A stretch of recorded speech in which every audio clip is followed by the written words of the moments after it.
Issue आता है। कई साल ऐसे रहे हैं कि एनटीए बाद में कैटेगरी चेंज करने की ऑप्शन नहीं देता, एप्लीकेशन रिजेक्ट हो जाती है। आपने कैटेगरी को यहां सेलेक्ट कर ली, आपका डेटा फ्रीज हो गया, सर्टिफिकेट आप प्रोड्यूस नहीं कर पाए, दिक्कत आ गई। ठीक है, तो कैटेगरी सर्टिफिकेट बेटा मैं आपको बता देता हूं। देखो, अगर तो आप जनरल कैटेगरी के हैं उस केस में कोई आपको सर्टिफिकेट नहीं होता, लेकिन इन सब कैटेगरीज के लिए आपको सर्टिफिकेट बनाने पड़ते हैं। ठीक है, तो जनरल कैटेगरी के लिए कोई सर्टिफिकेट नहीं है।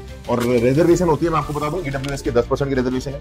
फिर ओबीसी की मैक्सिमम रिजर्वेशन होती है 27%, एससी कैटेगरी की 15% है और एसटी कैटेगरी की 7.5% रिजर्वेशन होती है हमारी सभी एनआईटीज ट्रिपल आईटीज की सीट्स के अंदर। अब इसमें भी मैं अगर आपको एक इंपॉर्टेंट बात बताना चाहूं वो ये है कि जो हमारा एससी एसटी कैटेगरी के सर्टिफिकेट है ये पुराने वाले भी चल जाते हैं। मतलब जो भी आपके पुराने सालों के आपके माँ बाप ने अगर मान लो 10 साल पहले या 5 साल पहले को सर्टिफिकेट बनाए थे अपने एससी एसटी कैटेगरी के, तो वो आपके जो है वो अगर आपका नाम फैमिली का उसके अंदर आपका नाम अगर मेंशन है तो ये एक्सेप्टेड है। बट ये वाली जो कैटेगरीज होती है ना, ईडब्ल्यूएस कैटेगरी और ओबीसी कैटेगरी, ये हर साल रिवाइज होती है। जैसे अगर मान लेते रहा अगर इस बार फैमिली इनकम कम है तो गवर्नमेंट को चेक करना कि अगले साल भी कम है, तो वो अभी भी ईडब्ल्यूएस में आता है या नहीं आता।